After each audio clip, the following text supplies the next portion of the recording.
नमस्कार, बहुत स्वागत है आप सभी का। आप देख रहे हैं न्यूज 18 मध्य प्रदेश छत्तीसगढ़। आपके साथ मैं हूं अपर्णा मौजम। सब कर रहे हैं 3 दिसंबर का इंतजार। हर कोई कर रहा है अपने अपने हिसाब से गुणा भाग, लेकिन न्यूज 18 नेटवर्क करता है तथ्यों के साथ बात। और इसीलिए आज हमारे साथ है एडिटर्स की एक ऐसी ब्रिगेड जो मध्य प्रदेश की राजनीति की हर एक नब्ज को पहचानती है, यहां के पॉलिटिकल टेम्परामेंट को समझती है। उन्हीं से हम करेंगे बात कि आखिरकार इस बार मध्य प्रदेश की हवाओं में, सियासी फिजा में क्या बदला और क्या नहीं बदला, और 3 तारीख को क्या होगा, किसकी किस्मत का पिटारा खुलेगा और किसके दावे हो जाएंगे हवा हवाई। हम बात करेंगे अपने खास मेहमानों से, लेकिन पहले मैं आपका परिचय करवा देती हूं कि हमारे साथ ऐसे कौन से वो बड़े संपादक हैं जो मध्य प्रदेश की सियासत का हर गुणा भाग गणित आपको समझाएंगे।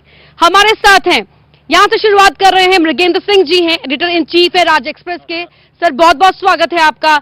हमारे साथ है जगदीप सिंह बैस जी हैं, एडिटर हैं नया इंडिया भोपाल के। सर, बहुत बहुत स्वागत है आपका। गणेश साकल्ले जी हैं, ग्रुप एडिटर हैं स्टार समाचार। सर, आपका भी स्वागत है। हमारे साथ अक्षय शर्मा जी हैं, प्रबंध संपादक हैं स्वदेश भोपाल रायपुर समाचार पत्र समूह एनालिसिस के। और साथ ही हमारे साथ है Dhananjay Pratap Singh ji, state bureau chief है नव दुनिया के। तो ये एडिटर्स की पूरी फौज हमारे साथ है, और साथ ही इस फौज में हमारे अपने ब्रिगेडियर भी हैं, यानी कि न्यूज 18 मध्य प्रदेश छत्तीसगढ़ के इनपुट एडिटर सुधीर दीक्षित जी भी हैं। उनका भी जो एक्सपीरियंस है वो क्या रहा है, चुनाव में क्या बदला था और कैसा रहा, जो वोटिंग ट्रेंड है या फिर प्रचार का तरीका कितना बदला था, वो जानेंगे। तमाम संपादकों के साथ इस बातचीत की शुरुआत करेंगे, लेकिन सुधीर जी, पहले मैं आपका एक्सपीरियंस समझना चाहूंगी, क्योंकि आपने कई चुनाव देखे, इस बार क्या अलग था? अपर्णा, जिस तरीके से मध्य प्रदेश चुनाव को लेकर जो कयास लगाए जा रहे थे कि इस बार का चुनाव पूरे तरीके से अलग चुनाव होगा, उसी तरह का नज़ारा अभी भी देखने में मिल रहा है। लगातार चुनाव जब हो गया, मतदान हो गया है, और अब जो इंतजार हो रहा है वो इस बात का है कि किसकी सरकार आने वाली है। जैसे आपने कहा कि क्या एक्सपीरियंस रहा, तो एक्सपीरियंस इस बात से आप अंदाजा लगा सकते हैं कि मुझे लगता है कि मध्य प्रदेश के किसी भी राज्य का संभवतः ये इकलौता चुनाव या पहला ऐसा चुनाव है जहां पर 5 साल के कार्यकाल में दोनों सरकारों का, उनके कामकाज का विश्लेषण होगा। जैसे आप देख सकते हैं कि 18 महीने की सरकार कांग्रेस की सरकार थी, कमलनाथ जी मुख्यमंत्री थे उसमें। उसके बाद बाकी के जो सरकार थी, तकरीबन 3.5 साल की सरकार, शिवराज सरकार, बीजेपी की सरकार थी। तो जनता के पास इन 5 साल का अगर हम लेखा जोखा देखते हैं तो दोनों के पास अपने कामकाज लेकर जनता के पास जाने का मौका था, वो गए भी है। लेकिन जहां तक मुद्दों की हम बात करते हैं, मुद्दों को लेके जब हम प्रदेश भर में गई, न्यूज 18 की टीम अलग अलग जगहों पर गई है, उसने जब देखा है तो वहां पर कई ऐसी चीजें नजर आई जो इस चुनाव को अलग बनाती हैं। तो ये देखने वाली बात इसमें यह है कि अब जिस तरीके से मतदान हुआ है और 3 तारीख का इंतजार सभी लोगों को है कि क्या नतीजे निकलेंगे। और साथ में हमारे साथ जो एडिटर्स हैं, इनके विश्लेषण से न्यूज 18 पर इस सबसे बड़े पोल के जरिए, सबसे बड़े एनालिसिस के जरिए हम अपने दर्शकों तक ये चीज लेकर आए हैं कि मध्य प्रदेश की सियासत आखिर किस दिशा में जाएंगी या किस दिशा में जाने की संभावना नजर आती है, उस पर हम बात करेंगे। Thank you so much Sudhir sir. और अब मैं मृगेंद्र जी आपके पास आना चाहूंगी। हर बार जब वोटिंग ट्रेंड आता है, निकलकर वोटर्स टर्नआउट आता है, तो उसको देखकर तरह तरह की बात कही जाती है। अपना एक आकलन की एक अलग परिपाटी रही है कि इस बार ज्यादा ट्रेंड हो गया, सत्ता के खिलाफ हो गया, इस बार ऐसा ट्रेंड रहा। लेकिन अब 2023 में जो वोटर्स टर्नआउट रहा, उससे क्या भाप पाया? देखिए, जो वोटर का इस बार देखने में मिला है, तो ये तो नहीं कहा जा सकता कि क्या हुआ है, लेकिन जिस तरह से मध्य प्रदेश में मतदाता ने काफ़ी बढ़ चढ़ के वोटिंग में हिस्सा लिया और रिकॉर्ड मत हुए हैं, उसके आधार पर ये नहीं कहा सकता कि सत्ता के खिलाफ था या सत्ता के पक्ष में था या और किसी के लिए था। लेकिन अगर हम अलग अलग क्षेत्रों की बात करें तो आपको अलग अलग रिपोर्ट देखने को मिलेगी। मध्य प्रदेश कई क्षेत्रों में बटा हुआ है। हम बात करें जहां हम खड़े हैं, मध्य क्षेत्र है, इसके बाद मालवा निवाड़ है, ग्वालियर चंबल है, बुंदेलखंड है, महाकौशल और विंध्य प्रदेश जी। ये अगर टोटल नाल देखा जाए, जो मतदान हुए हैं या वोटिंग हुई है या जो जनता का रुझान है, विंध्य प्रदेश, ग्वालियर चंबल और बुंदेलखंड में कांग्रेस को थोड़ी सी एज मिल सकती है। लेकिन वही अगर अपन मालवा जाएंगे, निवाड़ जाएंगे, तो वहाँ भारतीय जनता पार्टी को थोड़ा सा एज मिल सकता है। और कहा भी जाता है कि जो मालवा निमाड़ में जीतता है सरकार उसी की बनती है। लेकिन इस पर सर आपसे विस्तार से बात करेंगे, हर क्षेत्र इलाके जो हम संभागों की बात कर रहे हैं, यहाँ पर एरियाज की बात करें। लेकिन बैस जी, मैं आपसे एक और सवाल यहाँ पर समझना चाहूंगी। लाडली बहना योजना का शिवराज सिंह चौहान ने खूब प्रचार किया और उन्हें विश्वास भी है, कहा भी उन्होंने मैहर में जाकर कि हमें बहुत महिलाओं का समर्थन मिला है। क्या आप वाकई देख रहे हैं कि वो पूरा चुनाव पलटने का मादा उस योजना में रहा? देखिए, जहाँ तक लाडली बहना की बात है तो उसको पूरी तरह से समझना पड़ेगा जमीन में जाकर। चूँकि मैंने लगभग 50 विधानसभा क्षेत्र में दौरा किया है, बहुत बारीकी से देखा है। मध्य प्रदेश में 1,31,00,000 लाडली बहना है। इसमें से 50% महिलाएं ऐसी हैं जो हमेशा से भारतीय जनता पार्टी को वोट देती आई हैं। तो 50% आप निकाल दीजिए तो 90 और उसमें 74% महिलाओं ने वोट दिया है, यानी 96 लाख महिलाओं ने वोट दिया है। उसमें से 50% महिलाएं ऐसी हैं कि जिन्होंने हमेशा से भारतीय जनता पार्टी को वोट देती आई हैं। तो आपके पास बचे 48 लाख। 48 लाख में ये मान के चलिए कि 50% महिलाएं ऐसी हैं जो हमेशा से, उनको 1250 नहीं 12,050 भी दीजिए तो वो कांग्रेस को ही वोट करती आई हैं। तो आपके पास बचे 24 लाख। अब 24 लाख में से 4 से 5 लाख 6 लाख में मुस्लिम महिलाएं हैं।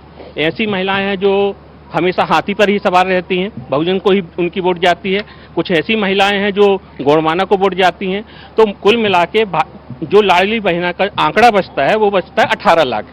और 18 लाख को आप 230 विधानसभा में बांट दीजिए तो मेरी समझ में ये है कि मेरा जो अनुमान है, जो मैंने देखा है कि एक विधानसभा में भारतीय जनता पार्टी को लाडली बहना का केवल 7,000 वोटों का फायदा होता हुआ दिख रहा है। ये एक बात हो गई लाडली बहना।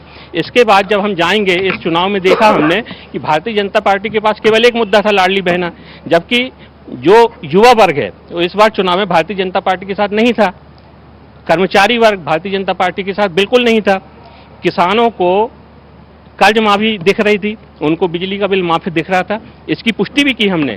जो बैंकों में जब हमने बात की तो जो उनका ब्याज का पैसा है, चाहे सहकारी बैंक हो चाहे स्टेट बैंक हो, वहां पर उनका पैसा पहुंच गया ब्याज का।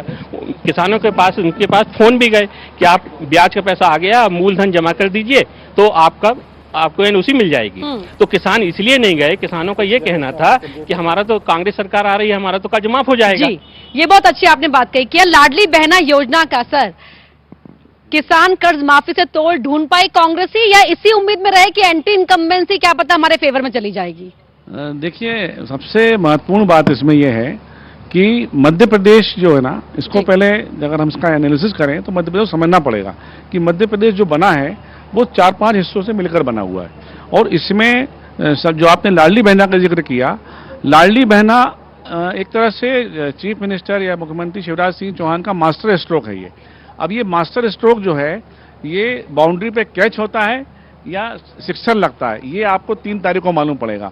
मगर ये जिस हिसाब से महिलाओं का वोट परसेंटेज बढ़ा है या महिलाओं ने जितनी तादाद में वोटिंग करी है, ये निश्चित रूप से कहीं ना कहीं उसका असर है। और ये असर की अगर बात करूं तो मेरी जो 1 to 1 कई कांग्रेस के जो कैंडिडेट्स हैं उनसे बात हुई, उन्होंने खुद इस बात को स्वीकार किया था कि 2.5% से लेकर के 5% तक हमारे क्षेत्र में इसने हमारा गणित बिगाड़ दिया काफ़ी। तो ये स्थिति निकल के आई है कई इलाकों में, और बहुत बड़ा वोट बैंक है महिलाओं का। जितने भी सर्वे आ रहे हैं उन सब सर्वे में अधिकांश लोग बात करते हैं जेंट्स से कि भाई क्या माहौल है, क्या है, पर जो महिला घर का कामकाज करती है उसका तो कहीं कुछ जिक्र कहीं दिखाया ही नहीं जाता, या उसका कोई किसी ने वोटिंग के बाद ये दिखाया नहीं कि उन्होंने कहाँ वोट किया या क्या किया। तो ये बहुत बड़ा ये है। और आप देखिए क्या कि जब रिजल्ट आएंगे तो बड़े चौंकाने वाले रहेंगे जी। और दोनों ही दलों के कई जो दिग्गज हैं वो आपको मिलेगा कि धराशायी हो गए अपने अपने क्षेत्र में। जी अक्षय जी, महिला मतदाताओं को तो हर कोई लुभाना चाहता है, लेकिन महिला प्रत्याशियों की संख्या हर पार्टी में कम ही देखने को मिलती है। लेकिन बड़ा सवाल यहाँ पर यह भी है कि जितने क्षेत्रों में मैं घूमी, भले ही लाडली बहना योजना का असर दिख रहा हो, लेकिन युवा जो फर्स्ट टाइम वोटर्स थे उनमें नाराजगी थी चुनावी रेवड़ियों को लेकर। क्या आपने भी वो ट्रेंड देखा या अभी तक पार्टी उसको नब्ज को नहीं पकड़ना चाह रही है, छूना नहीं चाह रही है?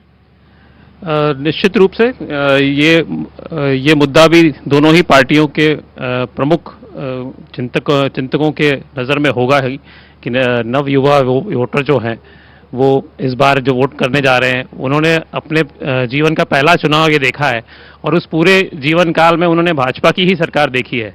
तो उनके लिए ये एक पहला मौका होगा कि भारतीय जनता पार्टी के 18 साल के जो कार्यकाल है उस पर वो अपना निर्णय किस रूप में देते हैं। अगर वो उससे संतुष्ट होंगे तो निश्चित रूप से भारतीय जनता पार्टी के पक्ष में वो वोट जाएगा।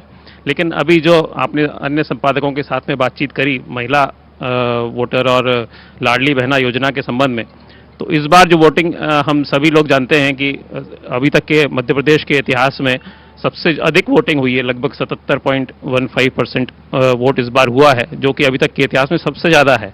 और इसमें महिला वोटर्स की सबसे बड़ी संख्या है, पिछली बार से भी ज़्यादा इस बार वोट हुआ है। वो डिसाइसिव वोट होगा। और भारतीय जनता पार्टी के साथ साथ कांग्रेस ने भी नारी सम्मान योजना के माध्यम से जो घोषणा करी थी वो कितनी वो महिला वोटर्स के को वो उसके बारे में कन्विंस कर पाए हैं, उनको सहमत कर पाए हैं, ये हम 3 तारीख को देखेंगे। लेकिन एक बड़ी नेल वाइटिंग फिनिश की ओर हम लोग बढ़ रहे हैं।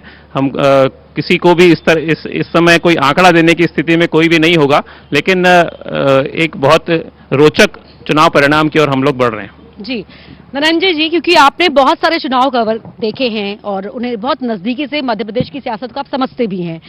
महिला मतदाताओं की कतारें देखकर हर कोई खुश था, जो टीवी पर देख रहा था वो भी और जो बूथ पर थे वो भी। लेकिन आपसे समझना हम चाहेंगे कि इस बार के चुनाव के दौरान आपको क्या अलग दिखा, चाहे वो प्रचार की बात हो, वोटिंग ट्रेंड की बात हो, या जिस स्पिरिट से पार्टियां उतरी मैदान में।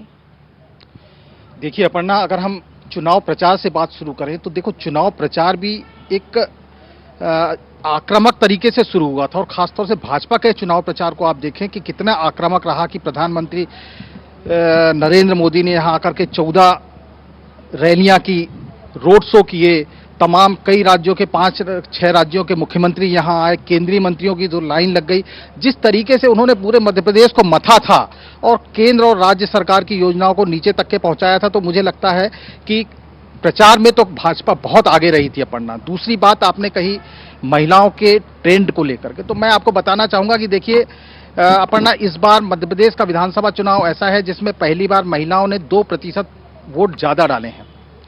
पहले अपन बात करें मतदाताओं की, महिला मतदाताओं की संख्या पे, तो इस चुनाव में लगभग 23 लाख नई महिला मतदाता बनी थी।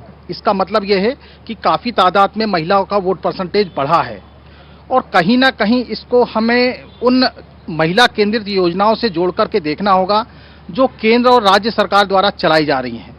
और खासतौर से हमारी लाडली लक्ष्मी से लेकर के लाडली बहना का योगदान भी इसमें हो सकता है कि महिला बहुत ज़्यादा तादाद में वोट देने के लिए निकली हैं।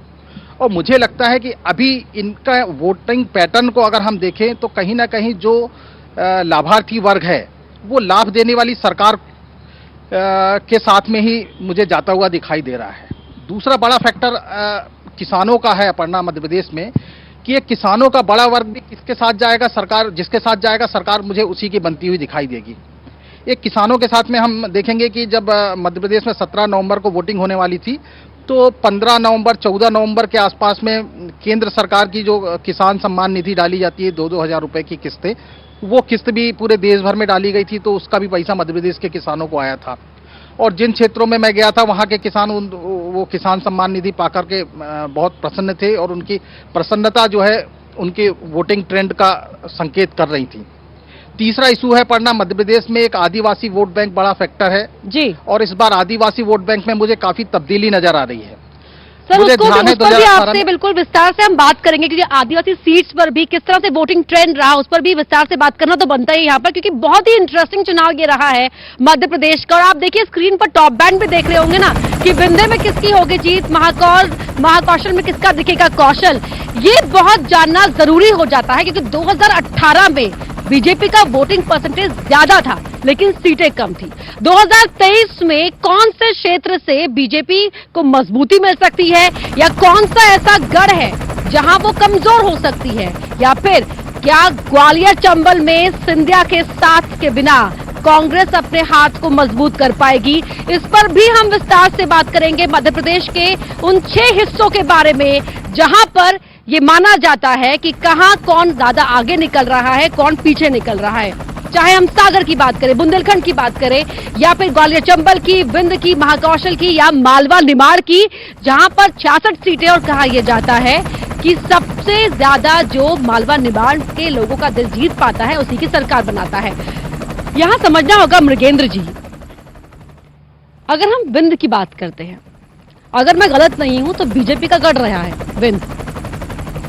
देखिए, विंध्य बीजेपी का गढ़ पिछले बार 2 चुनाव से विंध्य प्रदेश हमेशा समाजवादियों का गढ़ रहा, लेकिन धीरे धीरे भारतीय जनता पार्टी ने उस पर कब्जा, और पिछली बार तो इतिहास ही बन गया था। 30 में से 24 सीटें विंध्य प्रदेश में भारतीय जनता पार्टी को मिली थी। इसी कारण भारतीय जनता पार्टी इतने क्लोज मार्जिन तक जाकर पहुंची थी। अगर विंध्य प्रदेश में कहीं जो ट्रेंड वहां रहा है 50-50 या 40-60, तो शायद भारतीय जनता पार्टी 3 के आंकड़े को नहीं छू पाती।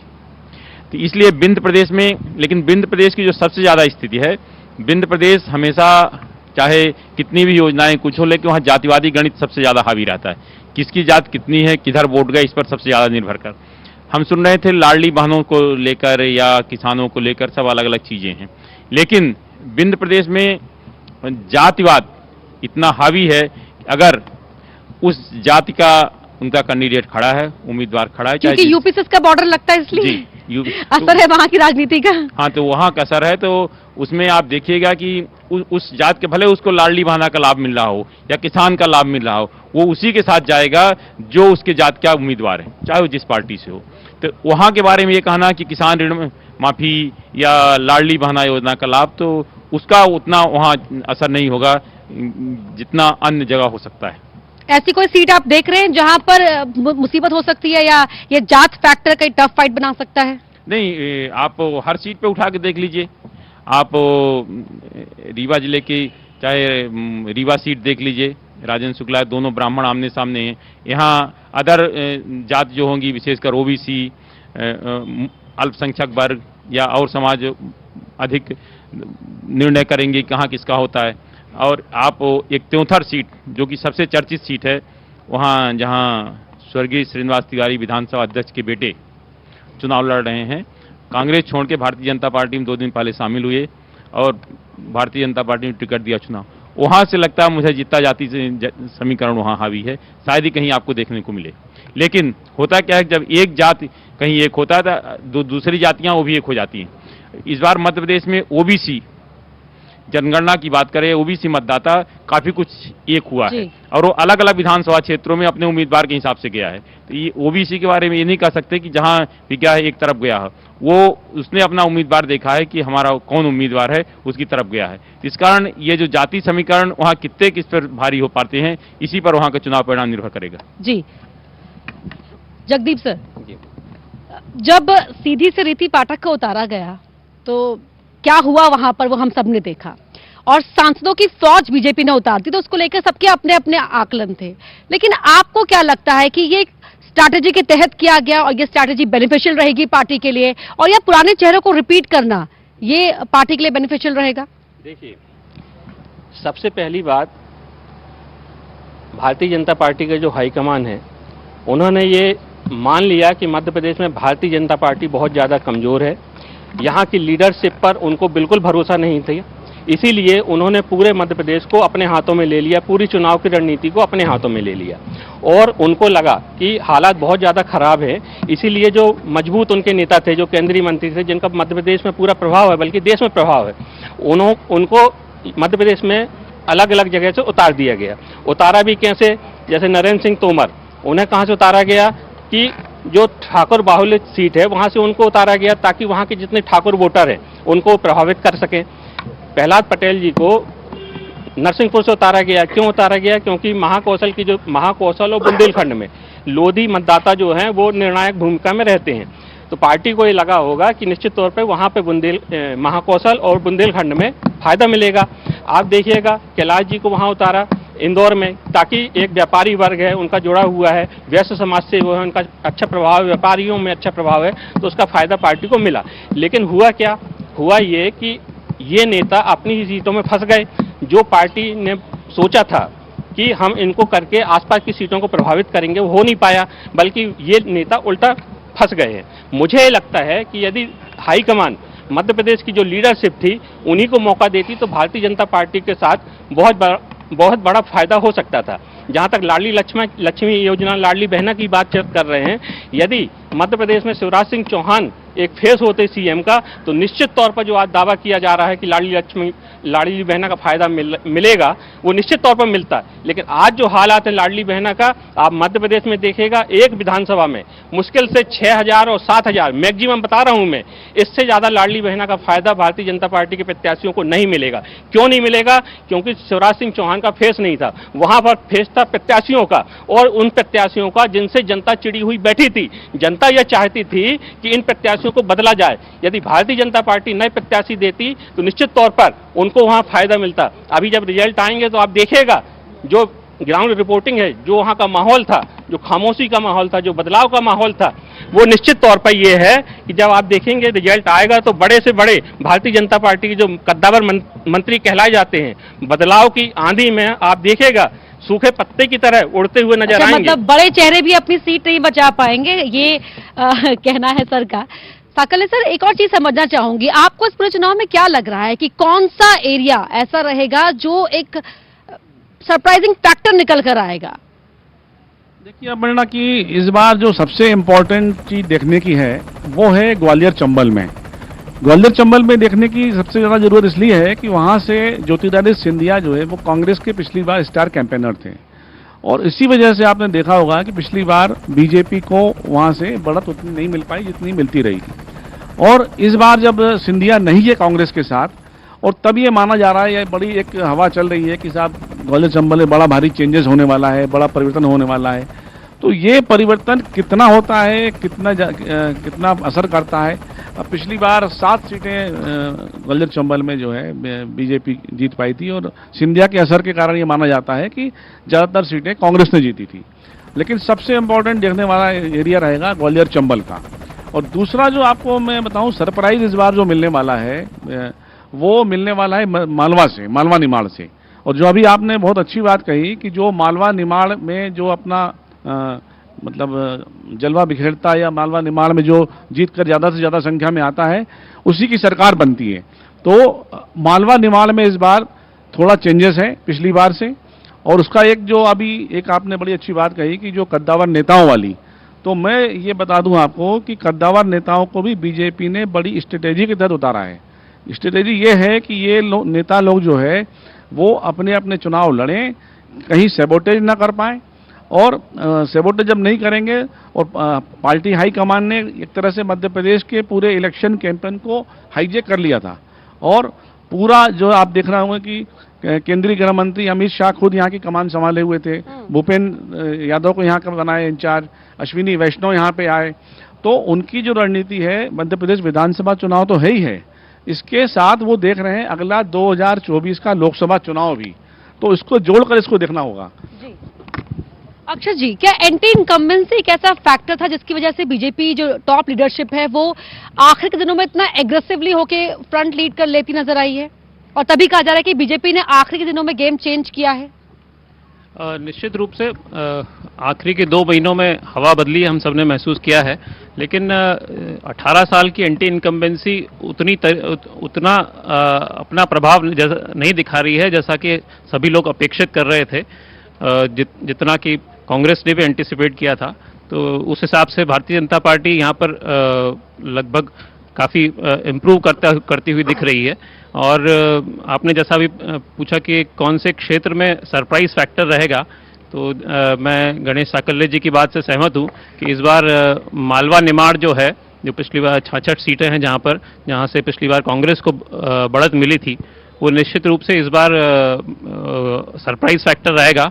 वहाँ से मुझे लगता है कि भारतीय जनता पार्टी अच्छा कर सकती है, और मध्य में भी यहाँ पर अच्छा प्रदर्शन हो सकता है। तो ओवरऑल जो सिनेरियो पूरे मध्य प्रदेश का बन रहा है, उसमें क्षेत्रवार जो है वो कांग्रेस जो है चंबल जैसा बताया कि चंबल में अच्छा प्रदर्शन हो सकता है, और विंध्य में भी वहाँ पर भारतीय जनता पार्टी ने पिछली बार मृगेन जी ने कहा कि 24 सीटें वहाँ पर जीती थी, तो वैसा प्रदर्शन अगर रिपीट कर लेती है तो वो एक बहुत उनके लिए बड़ा अच्छा संकेत होगा। लेकिन वहाँ पर भी कांग्रेस जो है वो अपना वापस से अपनी वापसी कर सकती है, और इस हिसाब से लगभग पूरे प्रदेश में जो परिस्थितियां बनती हुई दिख रही हैं उस हिसाब से हमें एक रोचक मुकाबले का इंतजार रहेगा 3 तारीख को।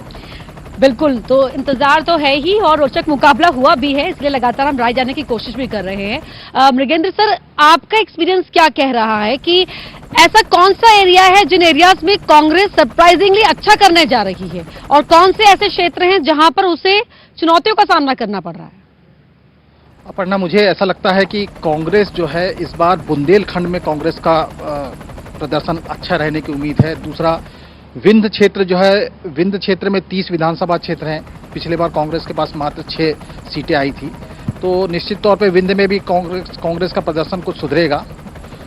और कांग्रेस को मुझे लगता है कि ग्वालियर चंबल में कुछ नुकसान हो सकता है, क्योंकि पिछले बार 34 सीटों में वहाँ 6 सीटें बीजेपी को आई थी, 1 बीएसपी को गई थी, और 27 सीटें मुझे लगता है कि कांग्रेस को आई थी। तो कांग्रेस की सीटें चंबल ग्वालियर में कुछ कम हो सकती हैं, तो बीजेपी की सीटें चंबल ग्वालियर में बढ़ेंगी।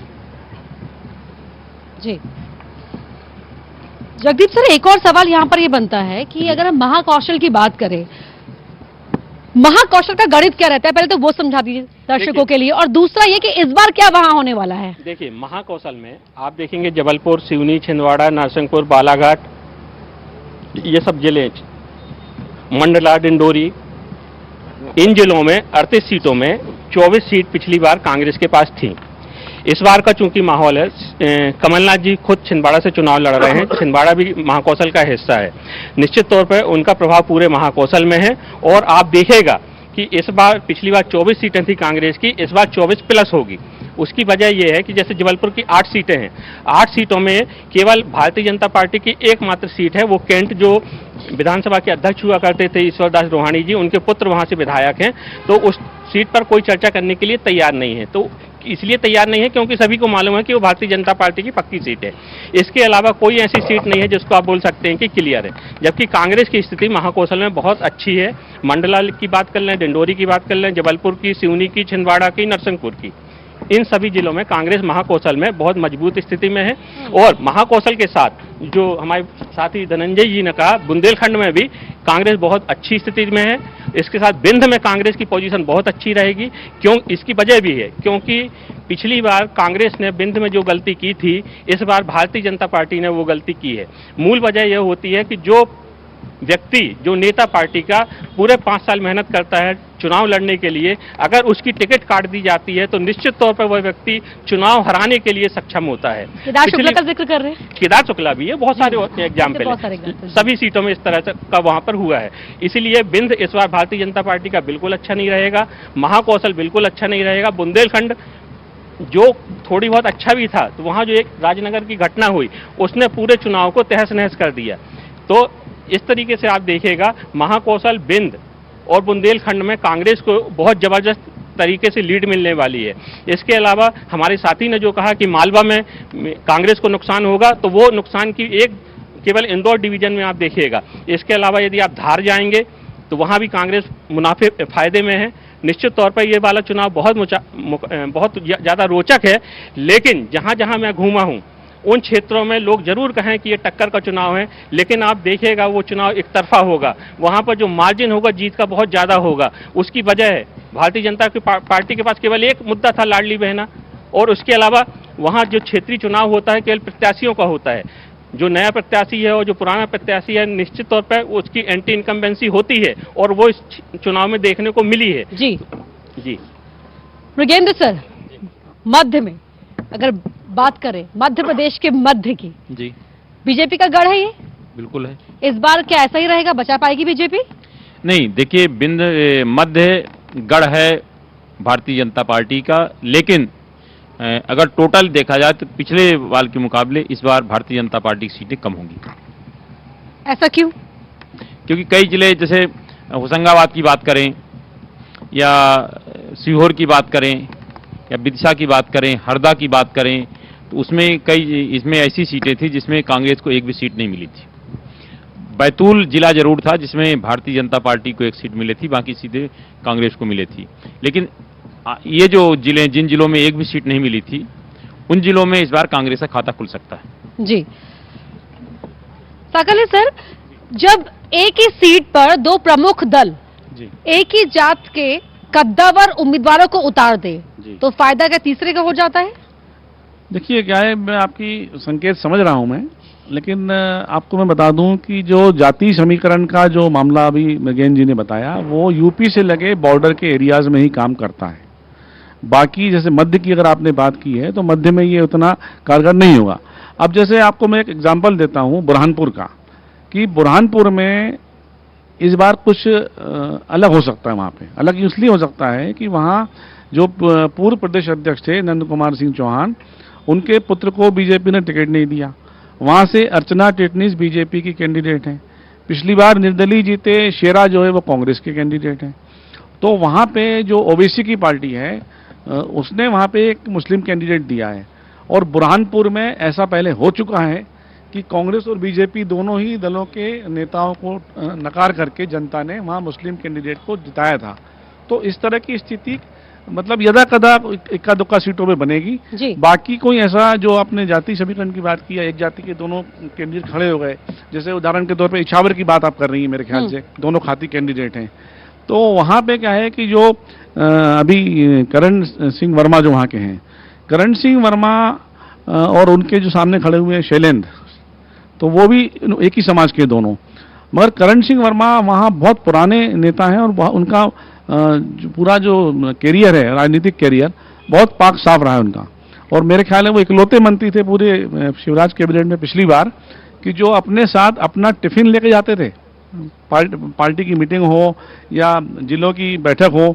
तो करण सिंह वर्मा का वहाँ काफी अच्छा प्रभाव है जी। और अगर दोनों एक जाति के हैं तो मुझे लगता है कि करण सिंह वर्मा को वहाँ माइलेज मिलना चाहिए। और उसके पास बीजेपी का एक बड़ा संगठन है जिसका भी उनको लाभ मिलेगा और जो उनकी योजना है उसका लाभ उनको मिलेगा। तो इस तरह का यदा कदा इक्का दुक्का सीटों पे इस तरह की स्थिति है। तो यानी कि आपका ये कहना है कि जो सीटें यूपी के बॉर्डर से लगते एरियाज में हैं, उन क्षेत्रों में है, वहां पर कास्ट फैक्टर का थोड़ा बहुत ट्रेंड देखने को मिल सकता है। सर एक और चीज, आदिवासी सीट का हम जिक्र कर रहे थे। आदिवासी सीटों का मध्य प्रदेश की सियासत में या चुनाव में क्या ट्रेंड अब तक रहा है और क्या उसी परिपाटी पर भी ये चुनाव हुआ है या अब कुछ बदला है? निश्चित तौर पे अपर्णा, देखिए आदिवासी सीटों के ट्रेंड की बात करें अपन तो 1990 से अब तक के आदिवासी वोट बैंक जिस पार्टी के साथ जाता है उसी की सरकार बनती है। मध्य प्रदेश में मुझे ध्यान है कि 1990 में आदिवासी वोट बैंक पहली बार जो है भाजपा के साथ आया था, तब सुंदरलाल पटवा सरकार बनी थी। 1993 में यही आदिवासी वोट बैंक कांग्रेस के साथ चला गया तो कांग्रेस की सरकार बन गई। 2003 में भाजपा के साथ लौटा, भाजपा की सरकार आई। 2018 में भाजपा से आदिवासी वोट बैंक दूर हो गया था, भाजपा की सरकार चली गई। 47 सीट है पढ़ना मध्य प्रदेश में आदिवासियों की और 2018 तक मतलब 2013 के चुनाव में 32 सीटें भाजपा के पास थी और जब 2018 के रिजल्ट आए तो 32 से आदिवासी सीटों की संख्या बीजेपी के पास घट करके 16 हो गई और कांग्रेस की दोगुनी हो गई। तो देखिए आदिवासी वोट बैंक बहुत इंपॉर्टेंट फैक्टर है मध्य प्रदेश की राजनीति में अपर्णा। और इस चुनाव में भी देखिएगा आदिवासी वोट बैंक जिसके साथ जाएगा सरकार उसी की बनेगी।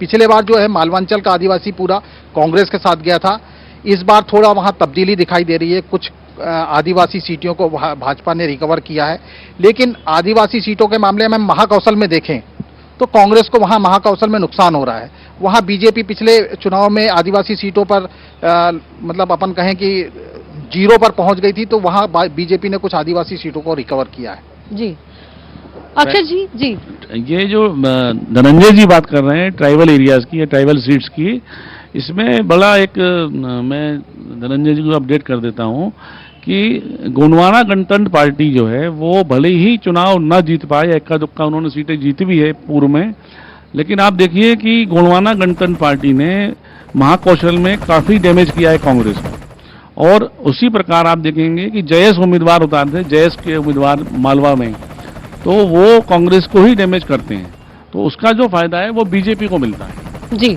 अब त्रिकोणीय मुकाबले की बात कर लेते हैं अक्षत जी। यहाँ पर कई सीटों पर, जबलपुर में भी ऐसा कहा जा रहा है कि वहां पर भी कई ऐसी सीटें हैं जहां पर त्रिकोणीय मुकाबला देखने को मिला है।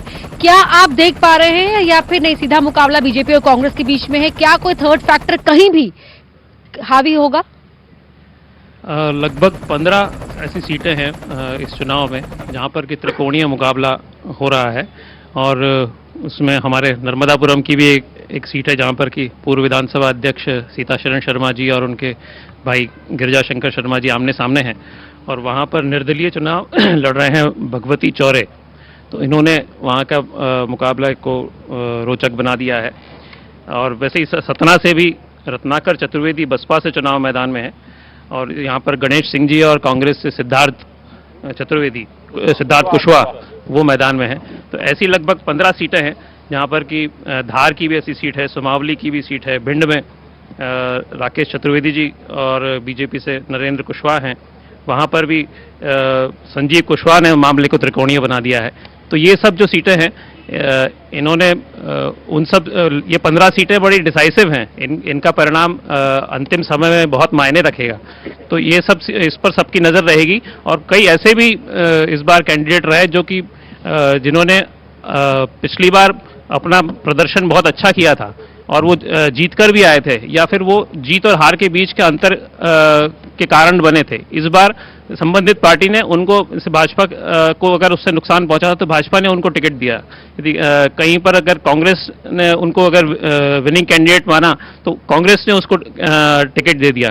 तो इस तरह से जो त्रिकोणीय मुकाबले बन रहे हैं वो आखिर में बड़े डिसाइसिव होंगे, और वो सरकार बनाने और नहीं बनाने के बीच का अंतर साबित होंगे। जी सागल सर, कौन सी ऐसी सीट्स है, हाई प्रोफाइल सीट्स खास तौर पर, जहां पर आपको लग रहा है कि पेच फंसा हुआ है?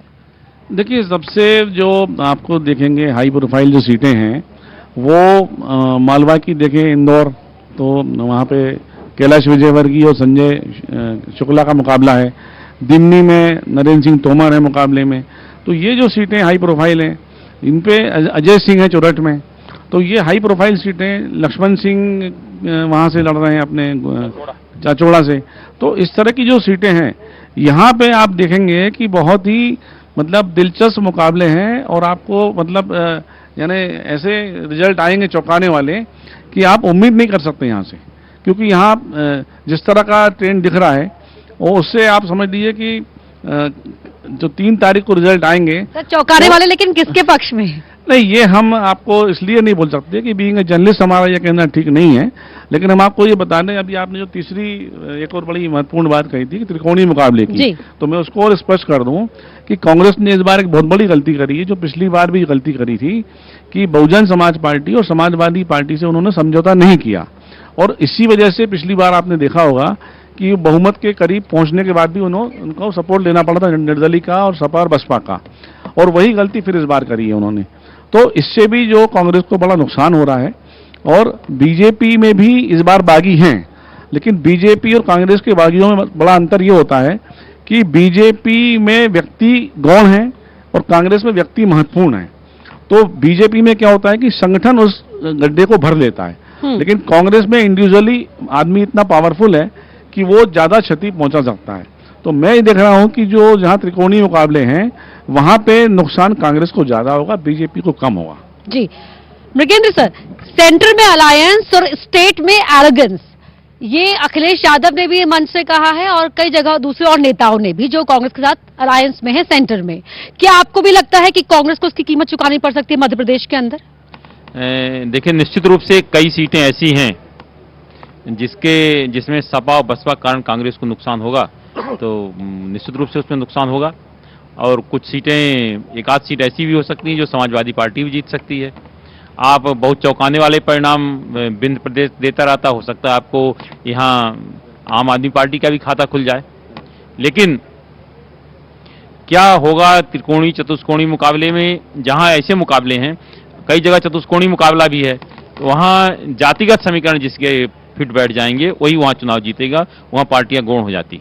जी, लंबे समय से जो विधायक रहा हो पार्टी का, अगर उसे हटाकर पार्टी उसका टिकट काट देती है तो पार्टी को नुकसान होता है, या पार्टी उस नुकसान की भरपाई समझते हुए ही वो ऐसा कदम उठाती है? देखिए, इसमें दो बातें हैं। यदि आप बात करेंगे कांग्रेस की, यदि कांग्रेस में आपने किसी को हटा दिया जो दावेदार था, तो ये निश्चित मानिए कि वो सीट कांग्रेस के कांग्रेस को हासिल ही नहीं होगी, निश्चित तौर पर हराने में वो सक्षम होगा। लेकिन यदि आप भारतीय जनता पार्टी के किसी कैंडिडेट को हटा दीजिए और किसी दूसरे को ला दीजिए, तो उससे उस सीट पर कोई प्रभाव नहीं पड़ेगा। उसकी वजह यह है कि भारतीय जनता पार्टी जो है वो संगठन की पार्टी है और कांग्रेस जो है वो व्यक्तिगत वाली पार्टी है, यानी व्यक्ति ही चुनाव लड़ता है। इस चुनाव में आपने देखा होगा कि व्यक्ति ही चुनाव लड़ा, कांग्रेस पार्टी से, संगठन से बहुत ज्यादा तो हेल्प मिलती नहीं है। दूसरी बात, पैसे में भी कांग्रेस के प्रत्याशी बहुत कमजोर थे। लेकिन इस चुनाव में अद्भुत एक नजारा देखने को मिला कि प्रत्याशी का चुनाव कांग्रेस का, वो कांग्रेस प्रत्याशी का नहीं था, जनता स्वयं चुनाव लड़ रही थी भारतीय जनता पार्टी के प्रत्याशी से। यह मामला हर जगह, हर विधानसभा में देखने को मिला है कि जनता प्रत्याशी से ज्यादा सक्रिय थे। आपने देखा हुआ कर्मचारियों को, कर्मचारी कार्यकर्ताओं से ज्यादा काम इसलिए कर रहे थे कि कांग्रेस की बने, क्योंकि उनको पुरानी पेंशन चाहिए। इसी तरह किसान इसलिए काम कर रहे थे क्योंकि उनको कर्ज अपना माफ कराना है, उनको बिजली का बिल अपना माफ कराना है, उनको फ्री बिजली चाहिए। और नए युवाओं में तो जोश था ही, इसलिए आप कहीं भी जाइए, बदलाव की बयार इतनी ज्यादा है कि आपको 2003 का चुनाव याद आएगा। मतलब यदि 2003 वो था तो 2023 उसका बड़ा भाई है। अंतर केवल ये है कि 2003 में केवल 10 साल के शासनकाल में दिग्विजय सिंह जी का बहुत ज्यादा विरोध हो गया था, जनता उनसे बहुत ज्यादा नाराज हो गई थी। 2023 में जनता परिवर्तन के मूड में है, सरकार को बदलना चाहती है, लेकिन 18.5 साल के शासन के बाद भी व्यक्तिगत तौर पर शिवराज सिंह चौहान के खिलाफ जनता में नाराजगी नहीं है। ये शिवराज सिंह चौहान की बड़ी उपलब्धि है। लेकिन जनता इस चुनाव में पूरी तरह से बदलाव के मूड में थी, है, जो हमको क्षेत्र में दिखा। निश्चित तौर पर इसका फायदा कांग्रेस को मिलेगा। धनंजय जी, 23 का चुनाव 24 के चुनाव पर असर डालेगा। जिस तरह से जगदीप जी कह रहे हैं कि जनता बदलाव चाहती थी, वो लहर दिखी, क्या कांग्रेस के पक्ष में वो लहर आपने भी देखी? देखिए अपर्णा जी, कांग्रेस के पक्ष में एकदम लहर चल रही हो ऐसा तो मुझे महसूस होता नहीं, क्योंकि देखिए कांग्रेस, मुझे ऐसा लगता है कि कांग्रेस सिर्फ इस भरोसे चुनाव लड़ रही थी कि एंटी इनकम्बेंसी का माहौल है, 18 साल 19 साल की सरकार है, तो जनता हमें चुनाव जिता के सत्ता में ला देगी। इसके अलावा कांग्रेस ने बहुत ज्यादा कोई यूनाइट होकर के, एकजुट होकर के चुनाव नहीं लड़ा। आप थोड़ा सा चुनाव के पहले के दौर में चले जाइए, किस तरह से कपड़े फाड़ने को लेकर के कमलनाथ जी का एक वीडियो वायरल हुआ, फिर उस पर दिग्विजय सिंह के कमेंट आए, तो कहीं ना कहीं कांग्रेस के बड़े नेताओं की जो गुटबाजी थी वो सड़क पर आई, सार्वजनिक हुई, उसका भी कांग्रेस को नुकसान हुआ। दूसरी चीज, जगदीप भाई ने एक बहुत अच्छी बात बोली थी, कांग्रेस कैडर बेस्ड पार्टी नहीं है। तो देखिए ये बात बिल्कुल सही है। इस बात को कांग्रेस के बड़े नेता खुद कहते हैं कि भाई हमारी कार्यकर्ताओं की पार्टी नहीं है, हमारी पार्टी नेताओं की पार्टी है। तो देखिए उसका असर अपने को दिखाई देता है इस चुनाव में भी। भाजपा के बागी इस चुनाव में बहुत कम खड़े हुए थे, जितने खड़े हुए थे उसमें से 80% 85% को पार्टी ने मना लिया। लेकिन कांग्रेस के जो बागी कैंडिडेट चुनाव में खड़े हुए हैं वो बहुत सारी सीटों पर कांग्रेस के कैंडिडेट को नुकसान पहुंचा रहे हैं। तो ये दोनों तरह का अंतर पार्टी में है अपर्णा, ये साफ दिखाई देता है। दूसरी चीज, जैसे हम बोलेंगे कि मध्य प्रदेश में वेब अगर कांग्रेस के पक्ष में थी, तो मुझे ऐसा लगता है कि ना तो वेब कांग्रेस के पक्ष में थी और ना वेब भाजपा के पक्ष में दिखाई। बस इसी सवाल का मैं इंतजार कर रही थी, साइलेंट वोटर, क्योंकि सर जितना मैं भी घूमी ना मध्य प्रदेश में, तो बड़ी संख्या में ऐसे मतदाता मिले जिन्होंने कुछ कहा ही नहीं, कहा कि हम उसी दिन बताएंगे कि हमें क्या करना है। देखिए अपर्णा जी, सबसे महत्वपूर्ण आपको बता दूं, मेरे को तो करीब 35 साल से ऊपर हो गए रिपोर्टिंग करते हुए इलेक्शन की। मतदाता कभी नहीं बोलता। अगर आप विंध्य क्षेत्र में जाएंगे, विंध्य क्षेत्र में इतनी ज्यादा अवेयरनेस है कि अगर आप वहां पूछेंगे कि भाई के ही वोट दे, हाँ, तो वो बोलेंगे वहां यहाँ पे कांग्रेस पंजा के भी जोर है, कमल के भी जोर है और हाथी डिप्लोमेटिक खेलते हैं। मतलब वो आपको बेवकूफ बना देंगे, तो वो कभी ये बताएगा नहीं, मतदाता कभी नहीं बोलता। पर यहाँ सबसे महत्वपूर्ण जो बात अभी अपने जगदीप जी ने और धनंजय जी ने कही, काफी कुछ सवालों के आपके जवाब इसमें आ गए हैं कि वेव नहीं थी। दूसरी जो है जनता, और ये चुनाव जो कायदे से देखा जाए तो ये चुनाव जनता और भारतीय जनता पार्टी के बीच हो रहा है। कांग्रेस किसी भी मुद्दे को प्रदेश स्तर पे ले जा ही नहीं पाई जी, या विपक्ष की जो भूमिका होती है, विपक्ष की भूमिका में न वो विधानसभा के भीतर और न बाहर सड़क पे वो इस तरह का कोई प्रदर्शन नहीं कर पाई। और कई जगह तो मैंने खुद अपनी आंखों से देखा कि वहां पर्चियां तक नहीं बटी थी, मतलब कांग्रेस के पर्चियां नहीं बटी। और बीजेपी में कैडर बेस होने के कारण, आरएसएस का वहां पे सपोर्ट होने के कारण उनकी पर्चियां बड़ी तो कह व्यवस्थित सकते तरीके हैं से जो बटी। कांग्रेस की कमी थी, कांग्रेस ने इस बार भी उस पर काम नहीं किया, ऐसा दिखा सर। बस 30 सेकंड है मेरे पास, बहुत कम समय बचा है। अक्षत जी, एक फाइनल कमेंट चाहूंगी मैं आपसे। आपने जैसे कहा कि मतदाता जो है वो बड़ा जागरूक हो गया है। जैसा कि हम जानते भी हैं कि अभी उन्होंने बात करी कि सब तरह का फायदा वो सब ले लेते हैं, लेकिन बोलते नहीं है कि किसको वोट देंगे। चुनाव के आखिरी समय में भी जिस तरह से कई पार्टियां अंतिम समय में प्रलोभन देती हैं, जैसा कि हम सब जानते हैं, तो वो फायदा दोनों पार्टियों से ले लेते हैं, लेकिन वोट उसी को देते हैं जिसको उन्हें देना होता है। और इसका उदाहरण हम पिछली बार चुनाव में देख ही चुके हैं कि 2018 में कांग्रेस की सरकार बनी थी, लेकिन 2019 में जब लोकसभा का चुनाव हुआ तो जहां 18 में 41% वोट भाजपा को मिला था, वही लोकसभा में 54% वोट बिल्कुल, जो तो वो जनता है ये भारतीय कुछ जनता भी पार्टी को कर मिला था। सकती है, और सियासत के मैच में जो गेंद होती है जनता के पाले पर ही रहती है। इसलिए 5 साल भले ही मेहनत न करे राजनेता, आखिरी वक्त पर डोर टू डोर कैंपेन करने से भी परहेज नहीं करते हैं। हमारे एडिटर्स पोल में हमने आपको बताया कि मध्य प्रदेश के ये वरिष्ठ संपादक क्या समझ पाए हैं, क्या भाप पाए हैं, लेकिन जनता के दिल में क्या था, ईवीएम में क्या था, वो तो 3 तारीख को ही साफ हो पाएगा। और सुबह 5 बजे से ही न्यूज़ 18 नेटवर्क पर आप देख पाएंगे ये मेगा कवरेज, महा कवरेज। आप जुड़े रहिए हमारे साथ।